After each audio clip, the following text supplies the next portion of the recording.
welcome back to the Creating a Monster podcast. Here we're taking the badge of being a tattoo artist off, and we're just talking about what goddamn success looks like to us as artists. So this is a good friend of mine who I had the pleasure of meeting on his podcast, Honest Tattooer. Matt, go ahead and introduce yourself.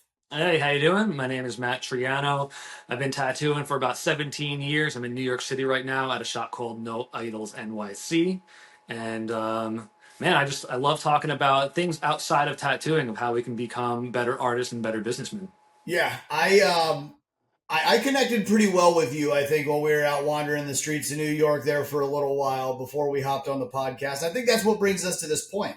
So what is it that makes Matt, and what does success mean to you, like right now in your life? I try to do more than just be a tattoo artist as far as being a successful artist, right? I try to create as much as I can, whether that's making artwork outside of tattoo designs or actually building things. I'm a woodworker. I did a lot of leather crafting. I just love getting my hands dirty and creating things and just saying like, man, I made this regardless of what it is. And sometimes that turns into a profit. Sometimes it doesn't.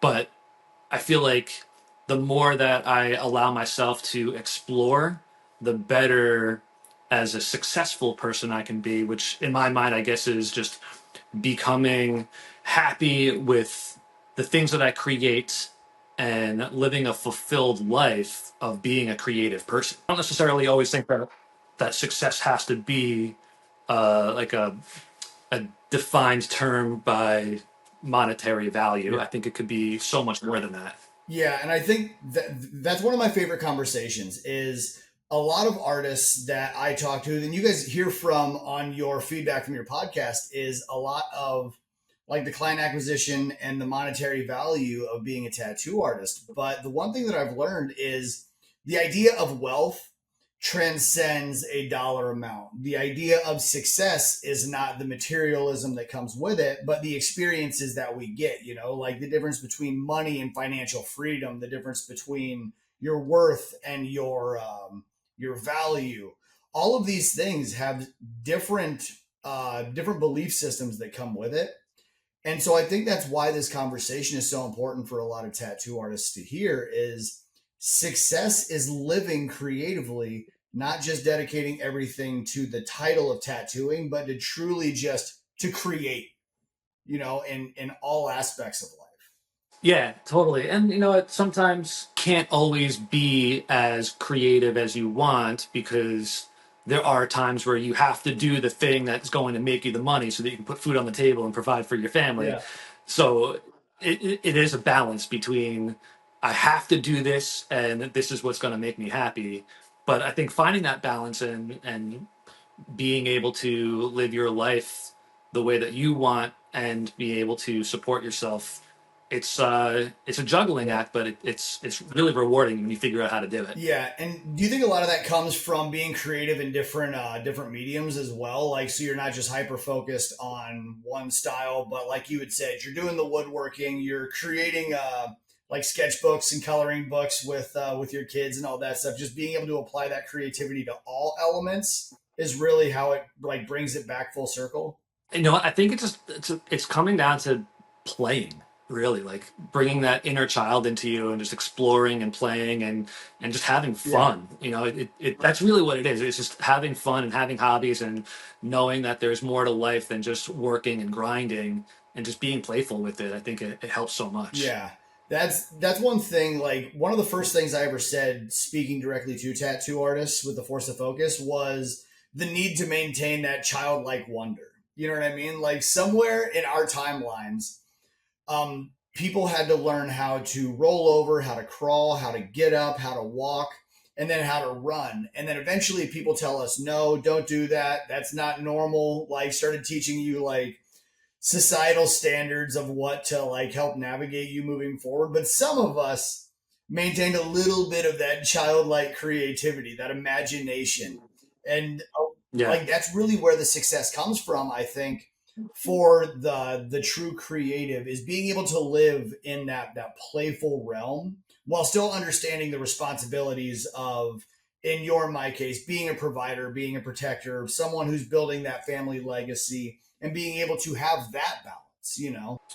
Yeah, it's tough, but like I said, it's rewarding when you figure it out. And what's cool too is like being that I am a father, it's easy. Or it's Yeah. easier, right? Because I see the playfulness of my kids and I see what they're getting into, and I watch their brains just like try to figure things out and try to create whatever they can out of the materials that they have. So it kind of sparks a little bit more of an interest in me to be like, oh yeah. And then like there are times where my son will be like, hey, can you make this for me? Or like, can you fix this for me? And like all the gears start turning. I'm like, yeah, I could definitely do that.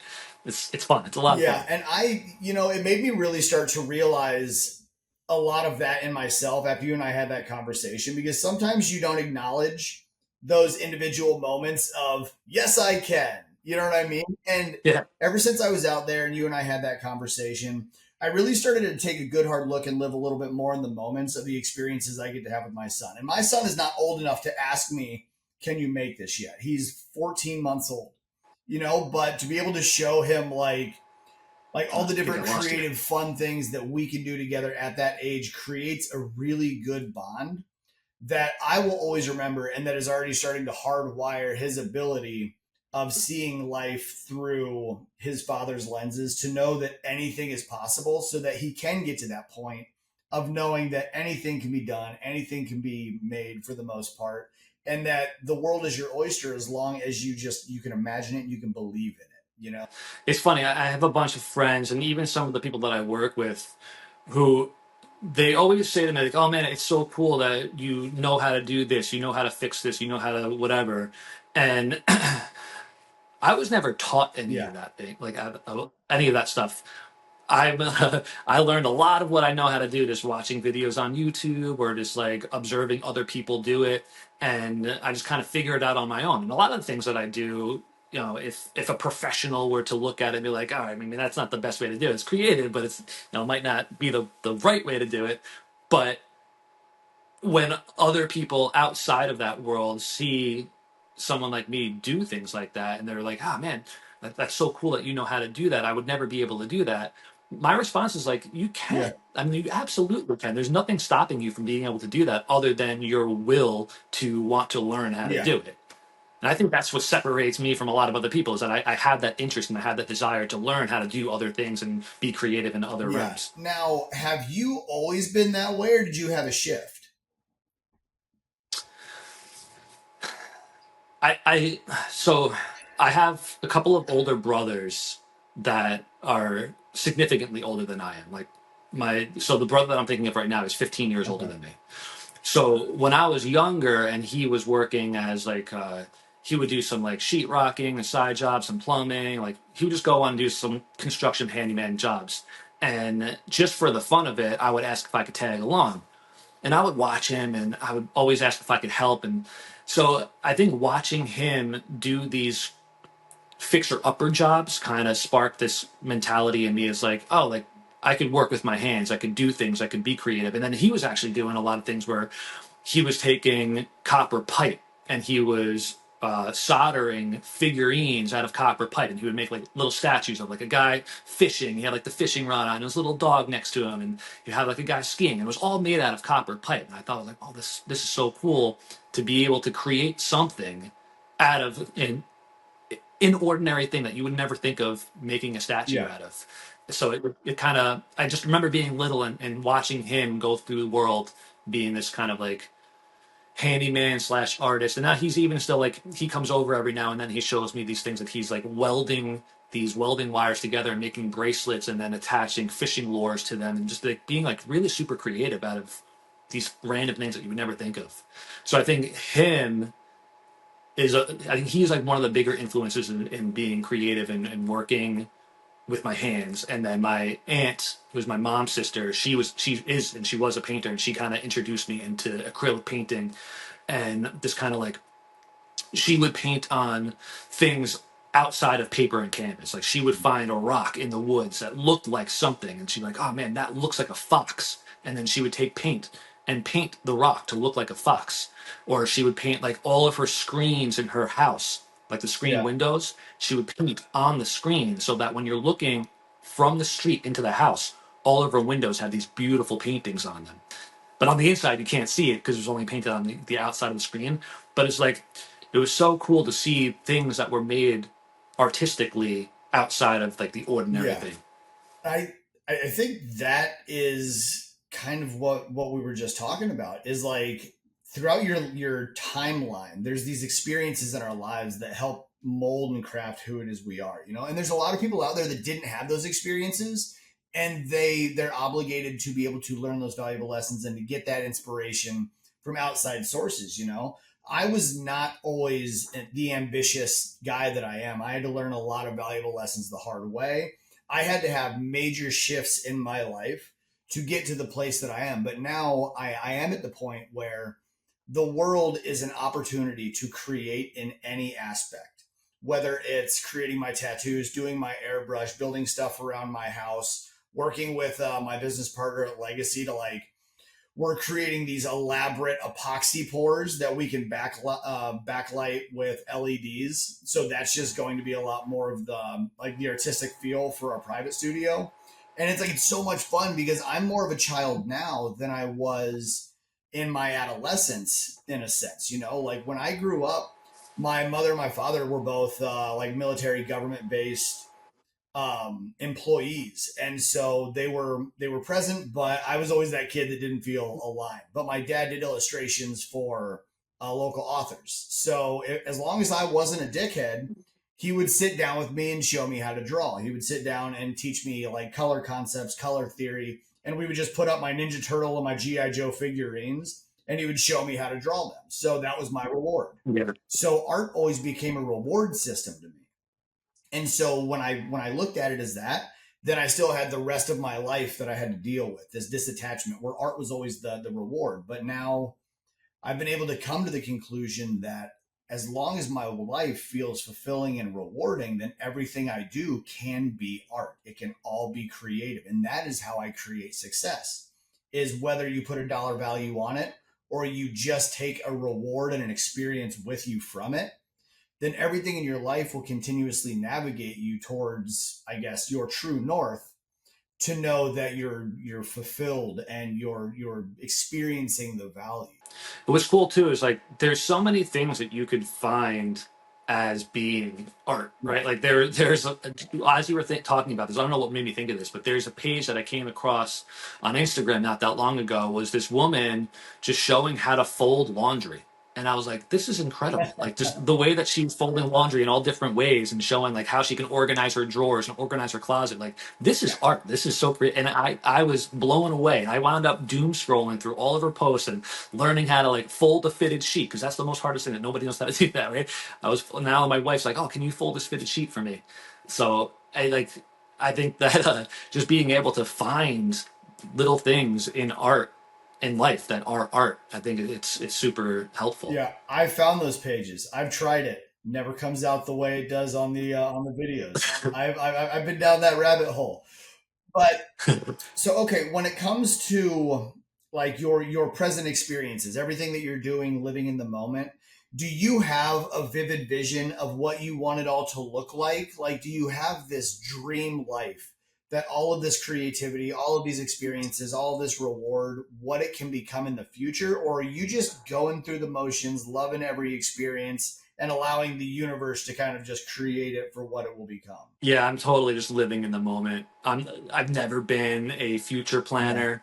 Um, and it bugs the shit out of my wife because like she's the like we got our plan for our retirement and save this and save that. And I'm like, all right, well, I'm doing okay right now. Like, let's just enjoy the moment Yeah. now. And I do that with everything too. Like even like I'll let's say I'm creating a painting and most times I have that in my mind, like, all right, I'm gonna finish this painting, I'm gonna put it on my website, it's gonna sell amazingly, and then I'm gonna make, a couple of $100 off this painting. Cool. But then like there are times where I'll get halfway through it, I'm like, I'm over it. I did a little bit of it, not really super satisfied with it. It's cool, I'm done. I'll put it away. Maybe I'll come back to it later, maybe I won't, maybe I'll start something new, maybe I won't. Like I just kind of just let it ride. I do what I can do at the moment, and then if it takes me somewhere, cool. If it doesn't, if it takes me somewhere else, then that's cool too. I don't really. worry too much about it, and I don't stress too much over a lot of the things like Yeah. that. Has it always been that way, or is that just kind of your new path and your new plan of attack? No, it's always been my way. It's always been one. Yeah. I And you know, sometimes it does sit in the back of my mind. Like sometimes it makes me think that I am always a Yeah. follower in that sense because I just go with the flow and I'll do whatever anybody else like. You make the plans, it's cool. I'll just hang out and I'll go with it. No big deal. So in the back of my mind, it does make me think like, what could I do to be more of a leader? And I'm sure planning for ahead of time is going to be the way to do that. But for just like my personal, just like my personality, just it's never been that Yeah. way. I I envy the shit out of the ability of doing so. Like I try to find the best balance I can in it. Like the more structured I am by allowing myself time windows to do the things that are required of me, the more availability I have to do the things that I expect of myself, to meet my own like personal SOP. You know what I mean? And what Hmm. I've come to find, and this is for me, you and I had the conversation. I used to be a fucking mess. I need some structure in my life. Otherwise, I know exactly where it'll go. The more I stay on this structured path, knowing my vivid vision, but knowing the action steps to take, the more new rewarding opportunities present themselves. You know, the more I can authentically be myself, the more intentional my actions are, the more the reward seems to come in from other places. The more I realize I have a laundry list of skills I haven't quite tapped into yet. So now I can start to bring that in. And that's one of the conversations I have with a lot of the artists that I work with is they're coming at it from a similar perspective or a similar place in life where they don't have any structure, they don't have organization, they don't have a vision, but their going with the flow is very complacent, where yours is very ambitious and very like energetic. And I think that's the beautiful shift, is being able to go from waiting for things to happen as opposed to just naturally and organically making things occur in that moment. Yeah, it's very easy to confuse the two of being just going with the flow and being lazy. Yeah. And that's a distinguishment that I want to make sure that whoever feels like they are going with the flow and they're that type of person, like don't be lazy with that too, because it's very easy just to think that you're going with the flow, but you're not going Yeah. anywhere. You're just sitting there and you're not doing a goddamn thing. Yeah, it's the water mentality. Like everybody says, be like water. You know, just flow, just keep that consistency. But water also gets super stagnant and kind of murky. You know what I mean? And so make sure there's a steady stream to the flow of your water. But I mean, so I do absolutely love that. Like I said, I envy a lot of your mentality. And we were talking about you being a father and whether you wanted to be the dad on the bleachers or the dad out there coaching, and the like, the building your kids coloring books and all that. Like I knew immediately this was going to be a fun conversation because these aren't things I think tattoo artists talk about enough. And the ones that I do are local, so that I'm driving to, and then that night, like every night, I'm driving back home. I'm usually not staying over anywhere.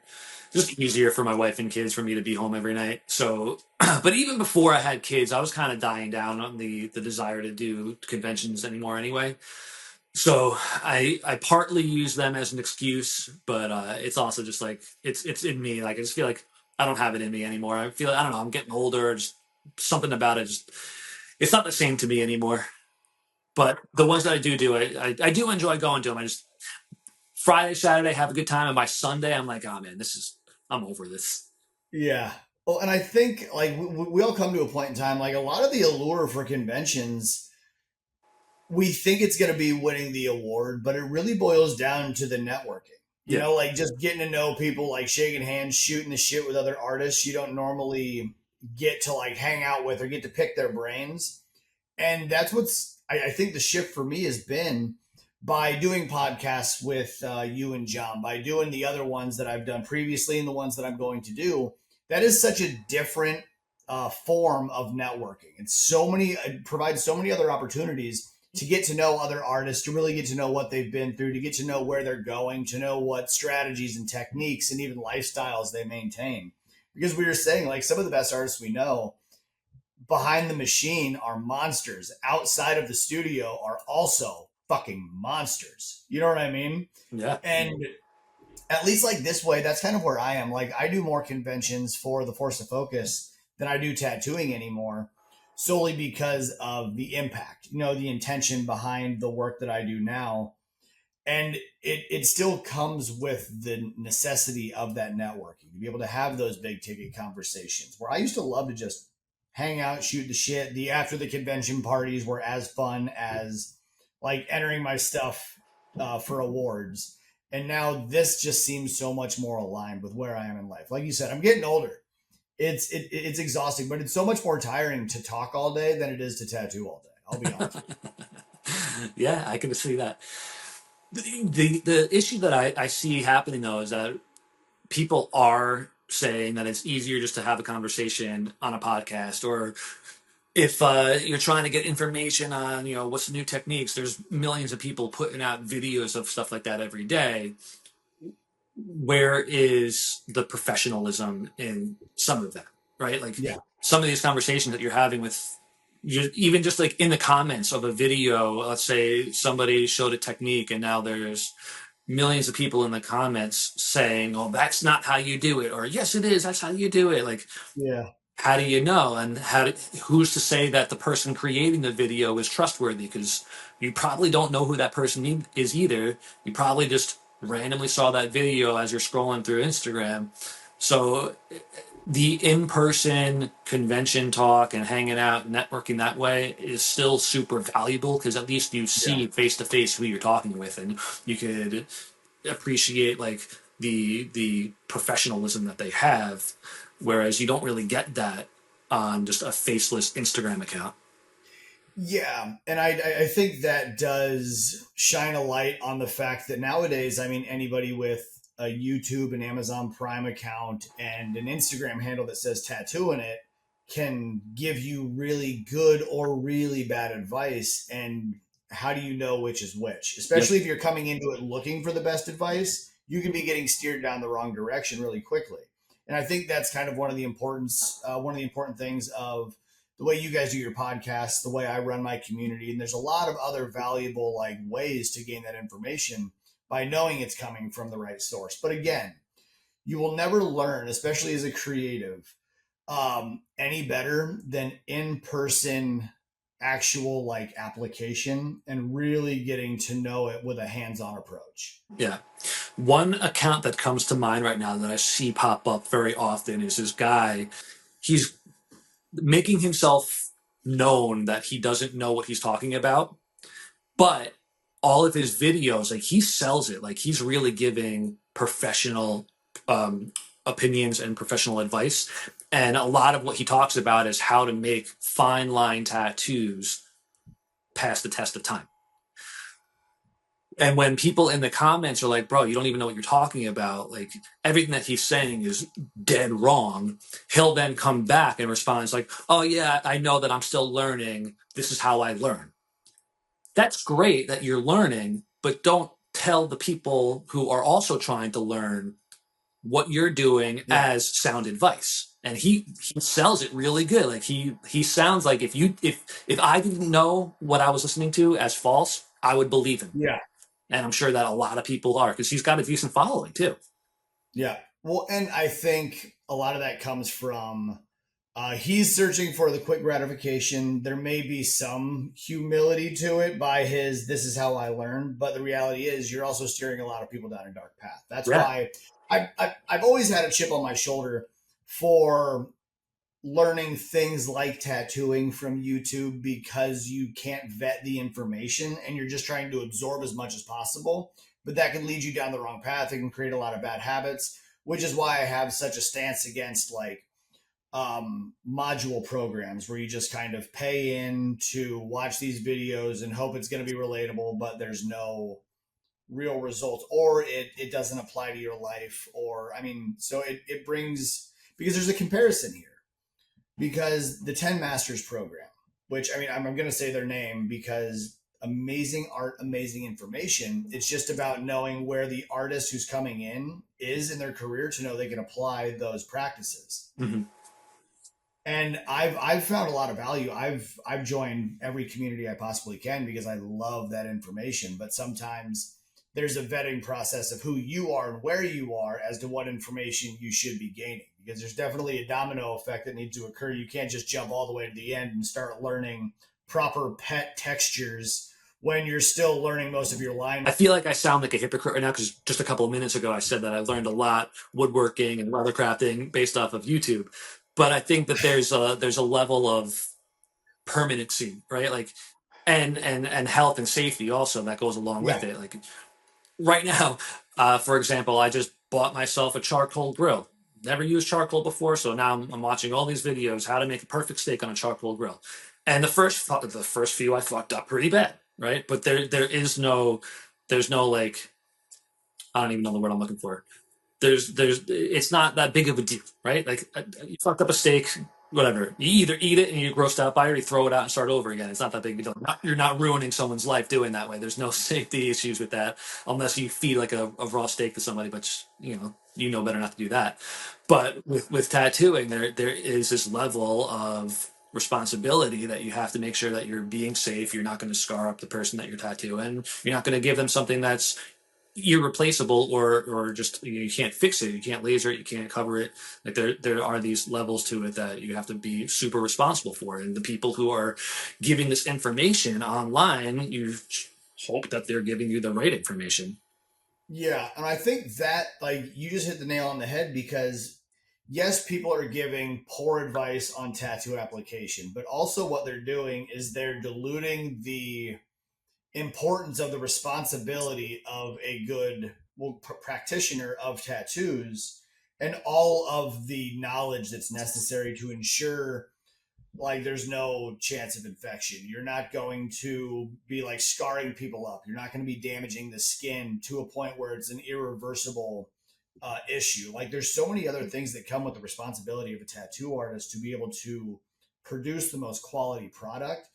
And this is where the conversation comes in. Like, it used to be a fad to get tattoos, but now it's a fad to do them. Right. You know what I mean? Which is why I love the conversation as we opened it, taking the badge of tattooing off, because I'm a firm believer being a tattoo artist, not that fucking cool anymore. Like, the badge of it. What is cool is the value that we bring other people, the ability of being able to help people mourn, commemorate, celebrate, be able to, like, become a little bit closer to the people they know they're meant to be, and we get to help them externally express that.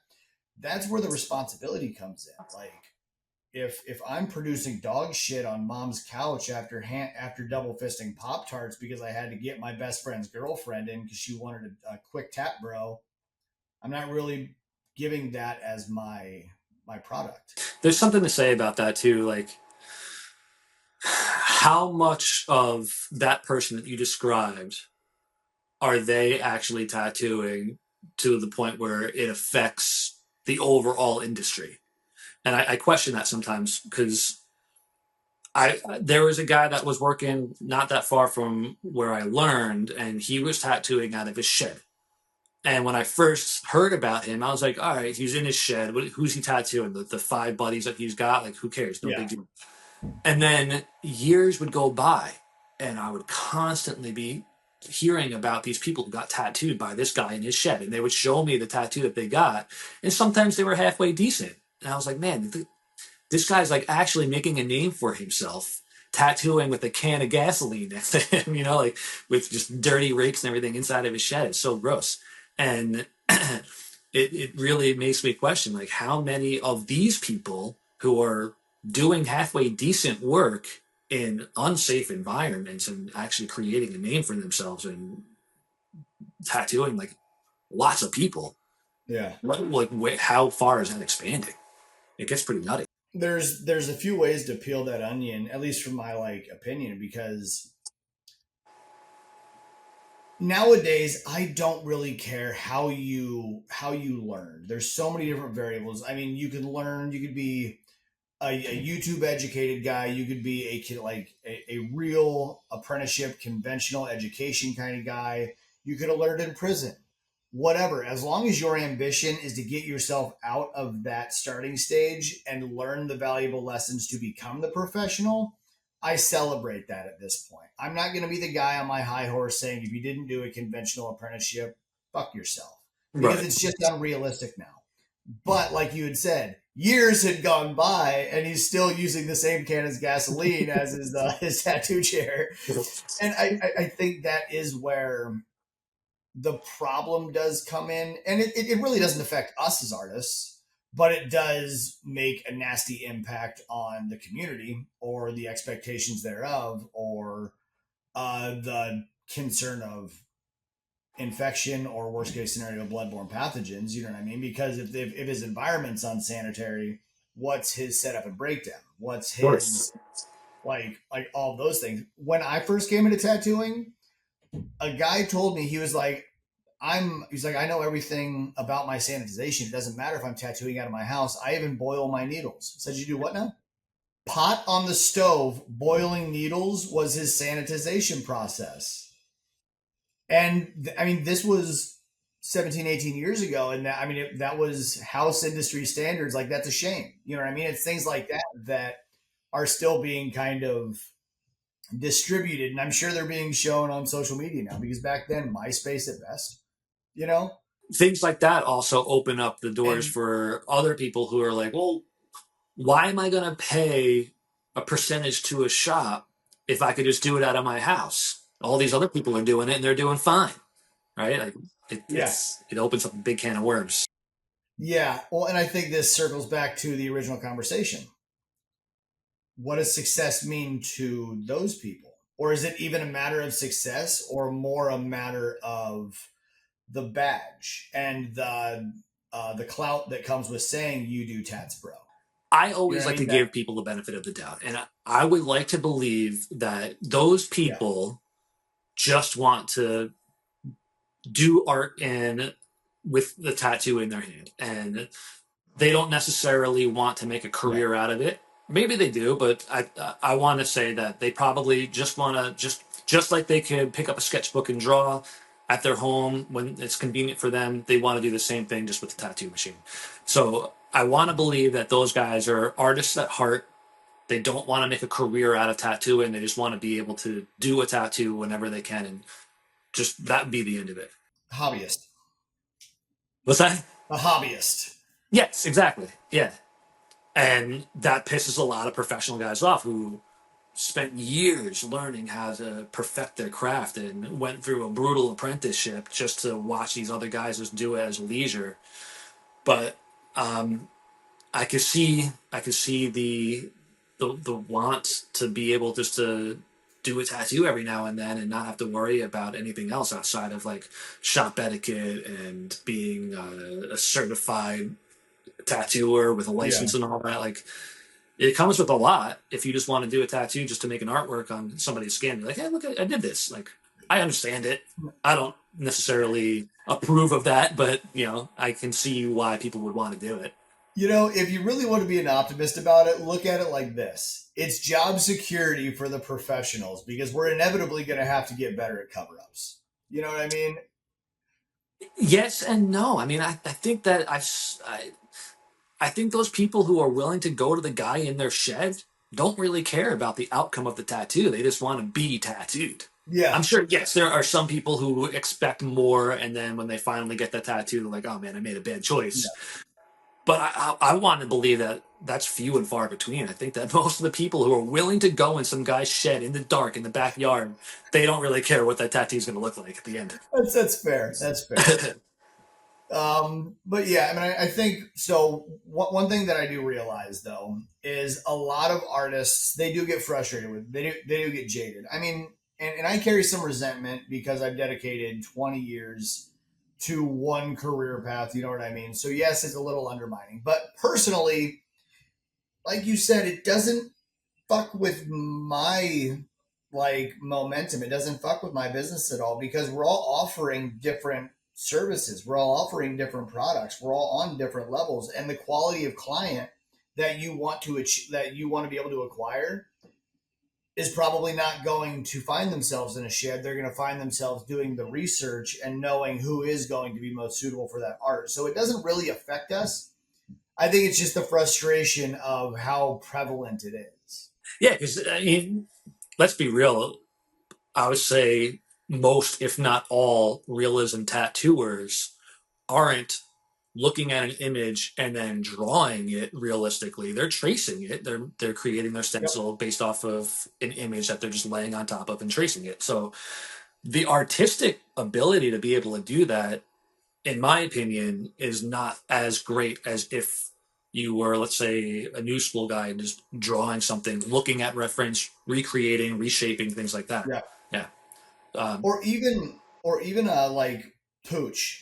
He does like color pencil renderings of all the stuff he does first to understand the color theory that goes into it. yeah. He's still creating beautiful art from something that's already been created on his own like accord. So there's a vast difference between the really well-rounded uh, photorealism artist and the person who always adds that extra razzle dazzle in their own abilities. Like he'll go as far as to do things out of focus just out of his own creativity, just to show depth in an image that would originally have been very two-dimensional and very hard lines. So Right. I've always appreciated the ability of being able to do that. Yeah. Yeah, and it's something as, I mean, I'm not going to try to dilute it and say that that's simple, but it's something as simple as that idea to go from just a copy machine to an artist, like Yeah. creating that depth and showing that depth of field. Or even just bumping up the contrast in your head or pumping up the saturation in your head. Like if you, we've all seen photos of like, oh, I want to get my wife's portrait, and the picture that they give you is blurry or desaturated or just not composed well. Like to be able to take that image and then create it into a beautiful composition that's well lit and well colored, like that takes a lot also. Like that you can add your artistic flair to that. But if you're just going to take that blurry photo and copy it and do a blurry, shitty tattoo, and look good at you. Some of my favorite tattoos to do are old photos. Like a client of mine had brought in a photo of his grandfather in World War II. I think you can imagine how out of focus and how like not crispy it was, but to be able to go in and actually do my own rendering, to be able to like pump up my contrast where it needed to be, do a photo manipulation to be able to pull out all of the depth, and then to go through and in real time show the depth like it was a modern photo. That is so complex and so much fun for me to be able to do, and it's just what I'm in my timeline presently in my creativity. But I think the big element to all of it is to be successful, to be creative, you have to give everything a little bit of your own authenticity, not to just match what others are to gauge your success, but to give it a little bit of yourself, your own intention and your own like creative flair. Then you're still doing something that makes it yours. And at a barrier entry point, that's still a good place to start, because a lot of people struggle with their creative block because they get very accustomed to doing the scavenger thing where they're just trying to get as many tattoos as they can in within a given day, like we were talking about on your podcast. And then they start to lose parts of themselves to each tattoo. They become extremely depleted because you would hope that everyone coming into the tattoo industry is a creative. They want to be able to express themselves creatively in a permanent form, to be able to get that recognition in real time instead of having to wait until you're dead or have to cut your ear off to get the recognition as the artist that you are. And over time, once people get off that pink cloud of how cool it is to have achieved the license, then they start to lose themselves in that badge. They start to lose themselves in the Pinterest replications. And then they just kind of realize they sit down to do their own art and they draw a blank and they just feel lost in all of it all of a sudden. It's also important to remember, like even if you do absorb all of that reference that you found on Pinterest and then you create something new. This is why I always feel like when people say, "Oh, your art is so unique, your style is so detectable." Like I personally feel like as an artist, and this goes to everybody too, but me, I feel like my style is just pretty much a big bag full of all the styles that I'm inspired by.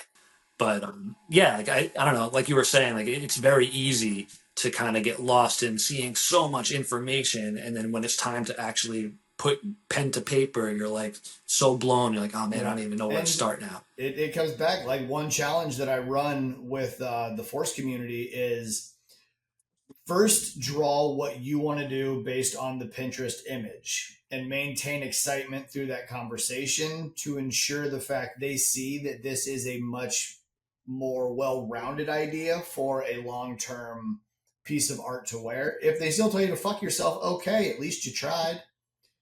You know what I mean? But we Yeah. also like one thing we're doing is drawing challenges now because a lot of the artists that come in, they're already stuck. They're already throttled by being able to project themselves into their original creativity to be able to continuously improve or improvise their creativity. So we're doing like weekly challenges, bi-weekly challenges, going back to the basics of these are our 3 topics. Make one really elaborate, cool flash piece out of these 3 obscure ideas that we have. And to be able to do that, to go back to what I had to do in my apprenticeship, is so much fun to be able to work in this community and do that because I haven't put myself in that position for a long time. You know what I mean? So to be able to go back to the basics and draw and find fundamentals and understand the shape concepts, to be able to design some new school flash that I haven't even thought about for a decade is like, yes. Like I'm starting to feel that again. And I love it being able to work with all these artists in the community.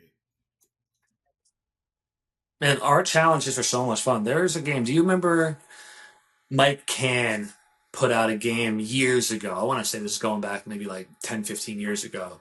And it was a card and dice game. And you would roll the dice, and then based on the number on the dice, you would then, that would correlate to a card that you have to then pick, and then whatever is on Yeah. that card, you have to draw. And the more times you roll the dice, the more cards you pick, the combination of that would just get like infinite. Like, what can you make out of this? And it was always so much fun to just take that challenge because you would most likely come up with some combination of things that you would Yeah. normally not draw. And I mean, the biggest challenge was that with that is you would do that with a friend and then see who came up with the better composition or came up with Yeah. the better design. That was always fun to do. But something that I like to do also is like when I'm looking at reference material, and I challenge other people to do this too. Look at your picture that you're referencing, study it good. Like, don't just look at it like, oh, that's cool. I'm going to use it as a reference, put it to the side, and then I'll look at the drawing while you're drawing. Look at the drawing that you like, remember it, like really study it, and then put it away. Don't look at it again. And now draw your new design based on what you thought was cool on that one, just on your memory of it, and draw your own design now without looking at the reference anymore. And it's a fun challenge because you're not going to Yeah. remember everything about it, and you're going to get really pissed off because you're going to start drawing things that you know don't look right and don't look like the reference, and you're going to want to go look at that reference, be like, oh man, how did that work? But if you force yourself not to look at it and just kind of go with it, go with the flow, right? Go with it, and then you'll create something new, and that's going to be more unique to you and more representative of what your style is. So it's a fun challenge that I like to do. I'm definitely stealing that from you. That's going into the community. So, Yeah, well, and like yeah. that It's yours. You can have is the fun part, you know, because it does bring back like when you can make a game of your creativity, no matter how frustrating it may become, the outcome is always that much more rewarding, you know, because you're really challenging yourself. And creativity for isn't sure. always just the most like enlightening thing in the moment. Sometimes it's frustrating, sometimes it's challenging, but that's what makes it better, you know. And then eventually you get to that Yeah. point where you've understood your composition, you understand the challenges that you faced, you overcame them ideally, and then that is now a new tool in your bag that you get to apply moving forward. As long as you're consistent, then you can continuously apply that lesson. And I love art for that reason. Like it's still one of the most frustrating things I do because I'm consistently pushing myself and studying other artists and understanding like the composition of what they applied, especially with airbrush. I see things that people are able to accomplish that don't make sense, Matt. I don't get it, and it's the most frustrating shit in the Yeah. world.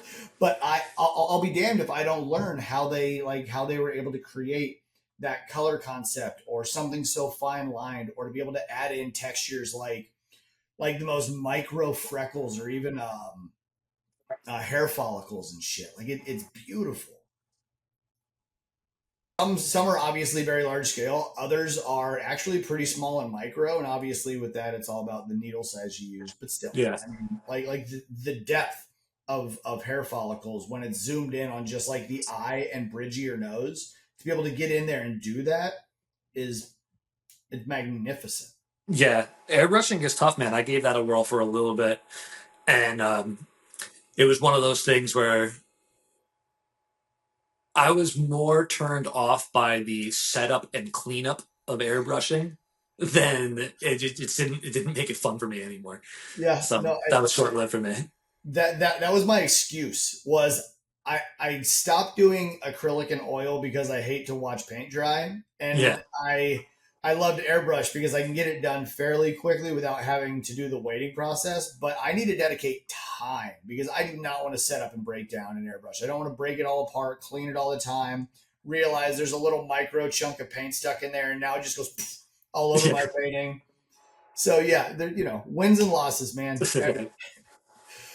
All right. Well, we are coming to a close, Matt. So sincerely, I appreciate your time. Oh boy. If anybody has like if you have one solid takeaway, one thing that you want to help newer artists apply to being able to find success in their own lives, to be able to impact their art, what would it be? I would say just be open minded and allow other people's opinions to influence what you think of as art. And like I was saying with the girl folding laundry, like it doesn't have to be your stereotypical drawing or painting or sculpture. Like there's so many things out there that could be inspiring to you that you don't even know about. And then that could then turn into a new path that maybe no one even knows about. You can kind of create your own thing that you then inspire other people. Because I think that's the biggest thing is being an artist is one thing, but then being an artist to the point where you are inspiring other artists, it takes it to a whole nother level. So I Yeah. would say be open, be creative, be playful, allow yourself to make the mistakes and don't get frustrated when something fails. Just kind of go with it. Either fix the fail or turn that failure into something new, which I think is something that I learned with woodworking too. Is like there are points in woodworking where you might make the wrong cut. You might chip something, or you might, I don't know, something might just become a flaw, which it's not going to be the result that you intended. But now that flaw is something so unique, and you can turn that into an accent piece. And it's something so rewarding to then allow yourself to release from the expectations of what this should have been and allow the process to take full control, and you just go with it. And now you're going for the ride. You're steering sort of, but like allow yourself to just be a part of the project as opposed to controlling the project. Like that'd be one thing I could say. I love that. Yeah. Well, hell yeah, man. Thank you for your time, sincerely. So tell everybody where they can find you if for some reason they don't know who you are already. Ah, man, I'm sure a lot of people don't know who I am. So I'm usually on Instagram. I don't really do any other social media stuff. So my Instagram is just my name. It's Matt Truiano. If you want to get tattooed, I'm at No Idols NYC in the Lower East Side of Manhattan.